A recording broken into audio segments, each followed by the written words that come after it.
I live a difficult life. Let me ask you something. If you knew every person's dirty secrets, every person you ever met, what would you do? Maybe they're beating their kids, or maybe they're driving drunk. Are you supposed to tell someone? Is it your place? Would anyone even believe you? Even worse, what if you were the only person in the world with that ability? What would you do? That's exactly the life I live. It's been going on since I was a kid. I don't remember the first time it happened. It's just always been a part of my life. This is the best way I can explain it. At the beginning of December last year, I was walking down Main Street looking to buy some Christmas decorations. As I was passing the dollar store, a middle-aged man with graying hair and a Paisley tie spotted me. His eyes blanked, and his jaw went slack. He walked over to me, looked me straight in the eye with that blank stare, and said, "In 1994, I cheated on my wife. I was out of town on business. It was a one-time thing. The other woman was a waitress. I hate the part of myself that let me do it. I hate the part of myself that doesn't regret it even more. I'll never tell her." And then his eyes cleared. He stared at me in confusion, as though he wasn't quite sure how he'd gotten to be standing right in front of me. He muttered an apology and walked away. It usually happens a few times a day. It's been going on for as long as I can remember. People see me and have the urge to tell me their deepest, darkest secrets. There are a lot of things I don't understand about this, but here are some of the things I've learned. It doesn't happen with everyone. If it did, I'd never be able to go anywhere. I don't know why anyone does it, or what sets some people apart from others. Perhaps some people don't have truths worth telling. Then again, some of the truths I get seem pretty mild. Last night I stole my little sister's doll to play with and pulled the joint out of the socket. I once shoplifted a pack of gum when I was only 7. I made fun of a girl behind her back in elementary school, even though I knew she could hear everything I was saying. Things like that. Maybe it's how severe someone thinks it is. I don't know. I still haven't figured that part out. Another thing I've learned is that no one else notices. At first, I thought it was because people don't really pay attention to the world around them. They might not notice strangers approaching a little girl on the street. But it's something more than that. Even my parents don't seem to see it happening, and sometimes they're standing right beside me when it does. Nobody sees these people's confessions or hears them. Maybe that's intentional. What I don't understand is why people do it. Does it make them feel better afterwards on some subconscious level? Is it the universe trying to balance out all our bad deeds? But that doesn't make sense because people don't even seem to remember saying anything to me once it's over. I know so little about this phenomenon, only that it's a relative certainty in my life. People approach me, make their confessions, and then continue on as if nothing has ever happened. For my part, I make it a point to just listen to whatever they have to say. I feel like it's my job for some reason, like the universe needs me to do this. I might not understand it, but it's not so bad. These are simply the rules of the game. But the rules changed a few months ago, and now I don't recognize the game anymore. I was in the public library, minding my own business, studying for a biology test if anyone cares. It seemed really important to me at the time. I need somebody to recognize that, just as I need somebody to tell me I'm not crazy. But I expect neither of these things. Anyway, public library, bio textbook with a dancing cartoon DNA helix on the front. Life was as good as can be expected. And then he came. He wasn't like the others. The stare was all wrong. It wasn't the blank stare that I was used to seeing. Instead, His eyes were glinting, pinched into half moons with the force of his smile. It showed off his aging yellow teeth, clinging feebly to his gums. It was a strange smile. It was a nasty smile. He walked toward me with purpose, just like they all did. At first, I thought he was just a regular old man coming to talk to me for who knows what reason. Or maybe that he was just crazy. That thought put me on edge, but the truth ended up being much, much worse. He sat across the table from me and stared for just a moment before giving his confession. I murdered her in the backyard. Threw her down the old well and heard her head crack open on the bottom. It was so deep, nobody heard her scream. I covered it up and left her there. I brewed myself a cup of tea as she died. My eyes were wide, unblinking as he spoke. I had never heard something like that before. You'd think I would have heard dozens of murder confessions when you think about the nature of my predicament. But the truth is, I live in a fairly small city in a pretty safe neighborhood. I'd heard some serious shit, but this? Never this. Once he finished speaking, his face blanked. He took on that look that all the others had confessing. But that was wrong too, because he wasn't confessing anymore. He was done. It was over. So that look on his face, it just didn't make sense. He didn't even glance at me as he stood up and left the library.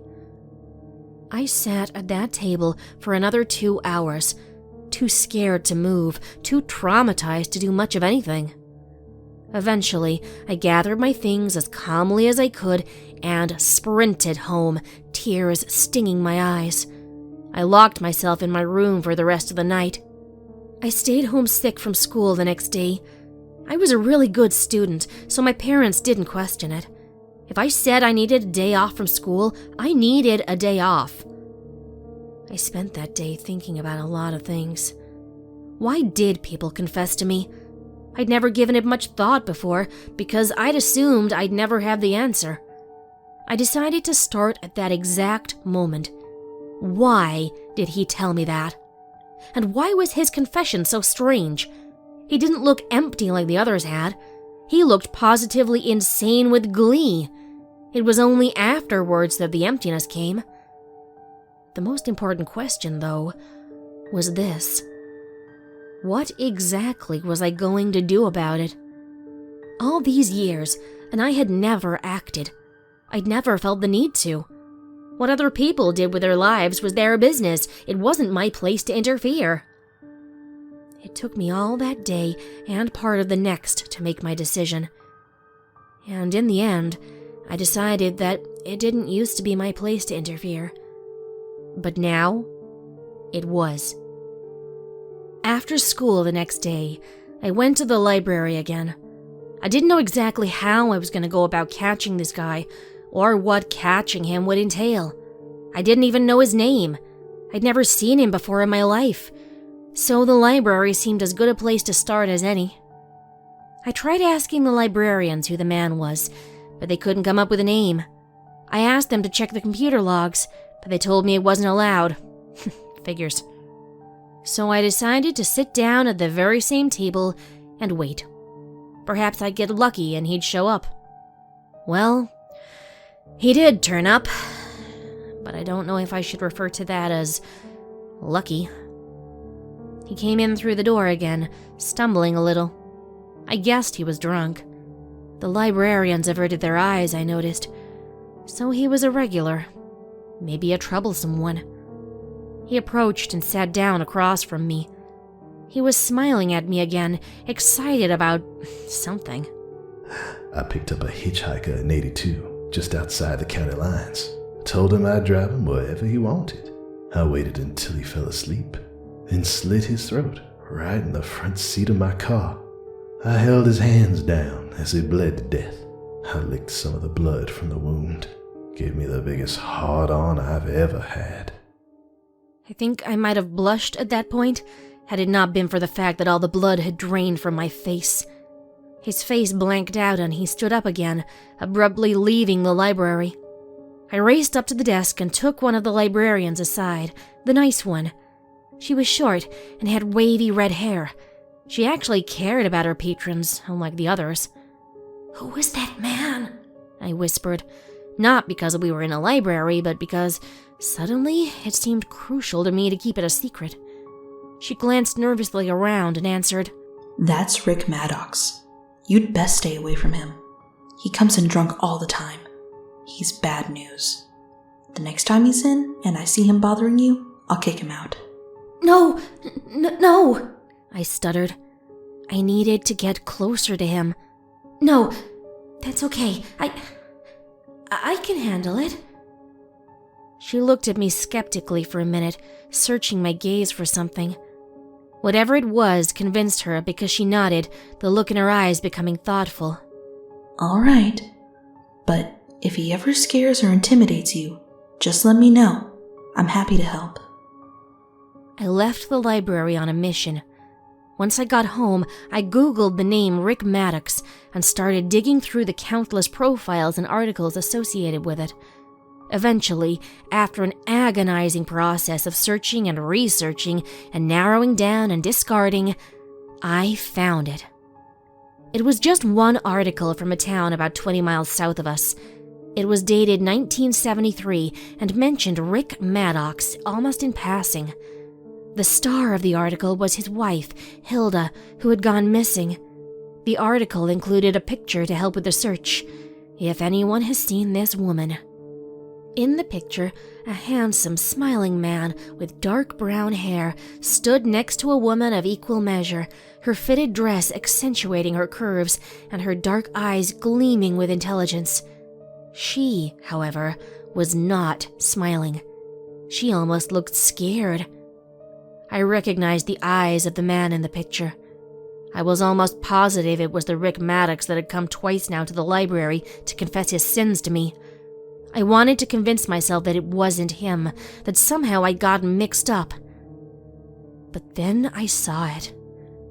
In the background of the picture was a well, and I knew in my heart that whatever was happening was terribly, terribly real. And I was quite possibly the only person in the world who knew. The next day was a Saturday. I didn't have any homework, but I went to the library anyway. I had a plan. It wasn't a particularly good plan, but I was going to make it work anyway. I sat and I waited. The nice librarian, Miss Stanton, wasn't there. I couldn't decide if that was a good thing or a bad thing. Even now, I'm still not sure. Rick came stumbling in. He came to the table again. He sat down again. He gave me that same smile again. You get the picture. She was 8 years old, walking home late at night. I didn't even think before I snatched her up. Watching her cry was fascinating. It fulfilled something inside of me. Made me feel whole. Made me feel. I kept little pieces of her until they rotted away. The teeth, though, those remain. His face blanked out. He sat a little longer than usual this time, before getting up and walking out. He didn't even notice when I stood up and followed. His car was in the back parking lot.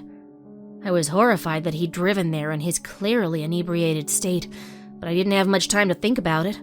He practically fell into the driver's seat, groping about for his keys. I didn't give myself time to back out. I was convinced that I was doing the universe's work, and hell, maybe I was. I slid into the back seat without him noticing and crouched on the floor. Up to that point in my life, that drive was the most terrifying, agonizing experience I'd lived through. He slammed the gas and brakes so hard, I can't believe he couldn't feel me knocking against his seat. He swerved around the road and nearly went into the ditch more than once. I scrabbled desperately for any handhold as the car careened through the streets, taking us out on country roads to a dilapidated old farmhouse. A few tears of relief leaked out of my eyes when the car finally stopped and Rick got out. I remained crouched there for a long, long time. The reality of what I was going to do hit me with such force that I thought it might kill me. It took me hours to work up the courage to crawl out of the back seat, my sweaty hands gripping the blade of the knife. I could do this. I had to. I could hear Rick moving about in the house. He'd knocked something over and was swearing up a storm. I didn't go inside just yet. Instead, I made my way to the backyard. To the well. It was sitting there in broad daylight, as though it wasn't holding a hideous, rotting secret. It was the same well as the one in the picture from the newspaper. Thick wooden boards were stacked on the top. I made my way over to it, my eyes darting back to the house in paranoia. I needed to keep the element of surprise on my side. But first, I had to see for myself. I had to be sure. It was hard prying the boards off. At first, they wouldn't move. I tried using the knife as a crowbar, but I could tell it wouldn't be nearly strong enough.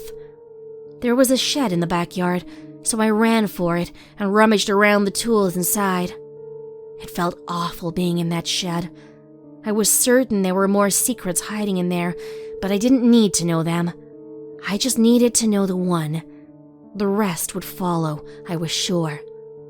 I found the crowbar and went back to the well. Rick was still moving in the house. I took a deep breath and ripped up the boards. I used my cell phone flashlight to peer down into the darkness.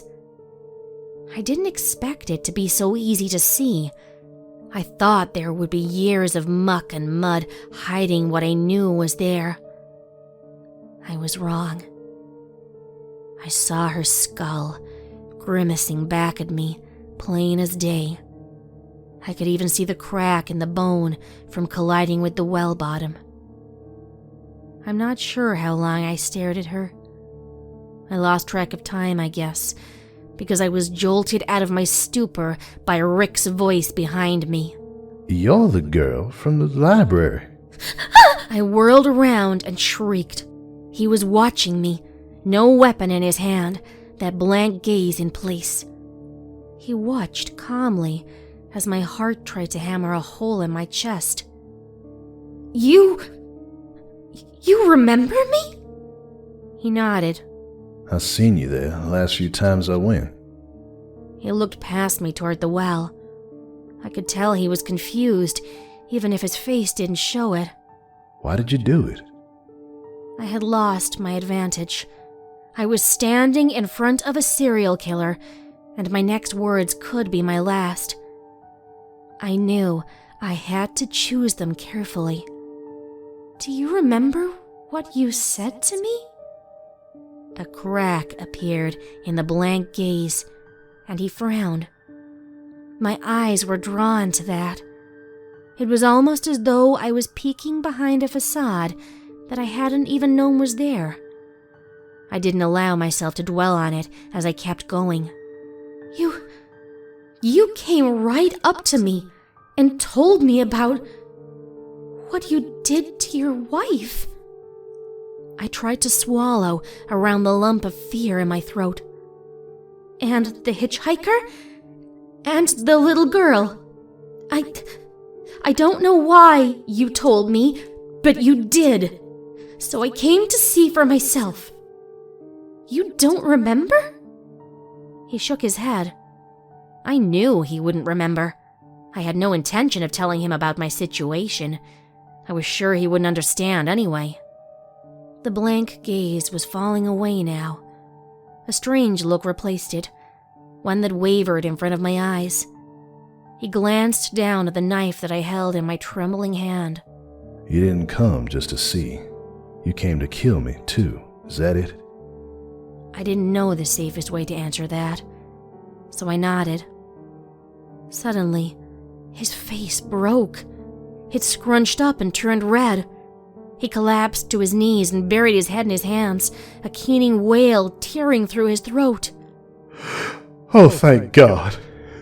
He sobbed, his body shaking with the force of his emotions. I stood there in shock, uncertain as to what I should do. Was this a trick to get me off my guard? I had seen in his confessions how ruthless this man could be. Fear was gushing up through my stomach, threatening to choke me. I felt like I couldn't breathe at his display. I've waited so long for someone to catch me. He gasped, his hands falling away from his eyes and moving to clutch at himself, like he was trying to stop himself from falling apart. I thought that one day, but nobody ever suspected me. He looked up at me in complete, unadulterated grief. Torture. This was the look of a man who had been tortured his whole life. I couldn't stop it. I want you to understand that. It was irresistible. It called to me. It was a part of me all these years, ever since I was a kid. I don't know why. This impulse to do such terrible things. I've known since I was born that I was a monster, but there was nothing I could do about it. The sobs returned, and he was silenced for a few minutes before continuing. So I didn't do anything. Not a thing to stop it. And as the years went on, I stopped feeling remorse for what I did to people. All those lies. Gone. I let myself become a monster, because I knew that's what I was destined to be. He looked at me again, his eyes shining with a kind of absolution, as though the fact that I'd listened to him had healed something inside him, something that had always been broken. But you can stop this. You can deliver me from this. He staggered to his feet, and I stepped back, my heels bumping against the wall. What are you talking about? I tried to ask, but it came out as an unintelligible whisper. He understood anyway. You're gonna kill me. You're gonna kill me because I don't want to live like this anymore. I never did. Can't you see that? The police will thank you. The world will thank you. You'll show them what I am. You'll tell them I rushed you. I tried to kill you. That it was self-defense. They'll believe you. I shook my head so hard I could feel my brain rattle. All my big shot planning to carry off this murder, because yes, that's what it was, a murder. And I couldn't do it. Of course I couldn't. Could you? Oh, sure, we all tell ourselves that we could kill someone if we had to, but to actually do it? He saw me shaking my head, and his gaze darkened. You'll do it. You'll do it because you don't have a choice. He charged at me, just like he said he would. I screamed and raised the knife, my body acting on instinct. I drove it forward, deep into his belly, still terrified of the death I knew would follow if I failed. I pushed it into the hilt and felt the blood coat my hands as it poured from the wound.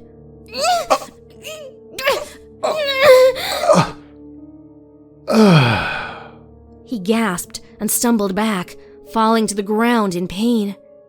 He looked down at the knife sticking out from his stomach and sighed in relief. I fell to my knees, trembling on the ground as he bled out before me. I guess if I'd called for the police, they might have saved him. They could have jailed him, and I wouldn't be a murderer. I'm selfish enough to wish that I'd done that. For the people that call me a hero, I can't help but think of the blood on my hands. I watched him die just before the last breath left his body, before his heart finally stopped beating. He looked at me with a kind of clarity you only see when someone's on the verge of death. I loved her, you know. I did. My Hilda. He stopped breathing, and I started screaming. I guess Rick Maddox had neighbors, because they called the police when my screams wouldn't stop. They found me curled in a ball at the foot of the well, Rick dead in front of me. Any questions they had were answered when one of the rookies looked into the well and started screaming too. They found Hilda that day, waiting patiently at the bottom of the well so that she could be put to rest. I gave the police my story from start to finish. The way he'd walked up and confessed to me about the murders for seemingly no reason at all. How I'd followed him, hoping to find out the truth. How I'd killed him in self-defense. It's all true, in a way, even if it's not the whole truth. I told him about what he said at the end, too. About Hilda, and how much he loved her. They didn't care much about that. The media painted him as a monster for all the terrible things he did. But that's not the whole truth either. The truth is, that man had something rotten growing inside him. Something that was as much a part of him as his teeth or tongue or liver. Something that couldn't be controlled or eradicated. There was goodness in him too, but goodness can't always outweigh the bad. The bad things overcame him. The bad things made him into a monster. I don't sleep anymore. Sometimes, after I've been awake for a few days, I pass out from exhaustion. I always relive Rick's final moments in my dreams. I watch the good die with the bad, wondering why it had to be that way. And why it had to be me. I think about the people who confessed to me. I didn't used to give it much thought. Why do they tell me the things they do? Why does it matter? But now, I have to wonder.